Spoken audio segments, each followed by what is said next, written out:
Hello friends, അപ്പോൾ നമ്മളെല്ലാവരും കാത്തിരിക്കുന്ന നടി ആക്രമിച്ച കേസിന്റെ വിധി വന്നിട്ടുണ്ട്. അതിൽ എല്ലാവർക്കും അറിയുന്നത് പോലെ ദിലീപിനെ കോടതി വെറുതെ വിട്ടിട്ടുണ്ട്. കാരണം സത്യം തന്നെയാണ്. കാരണം ദിലീപിനെതിരെ ഒരു തെളിവ് പോലുമില്ല. എന്നിട്ട് വെറുതെയാണ് ദിലീപിനെ ഇത്രയും കാലം ശിക്ഷിച്ചതെന്ന് നമുക്ക് വേണമെങ്കിൽ പറയാം. പക്ഷേ ഇപ്പോൾ ദിലീപിനെ കോടതി വെറുതെ വിട്ടിട്ടുണ്ട്. കാരണം ഞാനിപ്പോൾ വീഡിയോ ഇടുന്നത് വളരെ ലേറ്റ് ആണെന്ന് എനിക്കറിയാം. പക്ഷെ എന്തായാലും വീഡിയോ ഇട്ടേ പറ്റുകയുള്ളൂ. ഇനി ദിലീപിന്റെ നാളുകളാണ്. പക്ഷേ മഞ്ജു വാര്യർക്കെതിരെയുള്ള എല്ലാ തെളിവുകളും ദിലീപിന്റെ അടുത്ത് ഉണ്ടെന്ന് പറഞ്ഞിട്ടുണ്ട്. ഇനി ബബ്ബ എന്ന സിനിമയുടെ പ്രമോഷൻ പരിപാടികളിലോ പറയാൻ ചിലപ്പോൾ സാധ്യതയൊക്കെ ഉള്ള തെളിവുകളാണ്. അപ്പോൾ എന്തായാലും ദിലീപിനെ കോടതി വെറുതെ വിട്ടിട്ടുണ്ട്. കാരണം ഇനി ദിലീപിന്റെ നാളുകളാണ്.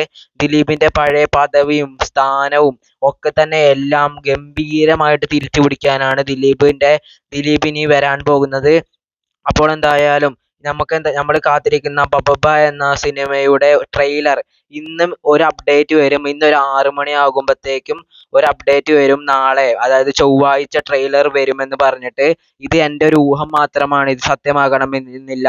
അപ്പോൾ എന്തായാലും സകല കിരീടങ്ങൾ ദിലീപ് സ്വന്തമാക്കാൻ വീണ്ടും വരികയാണ്.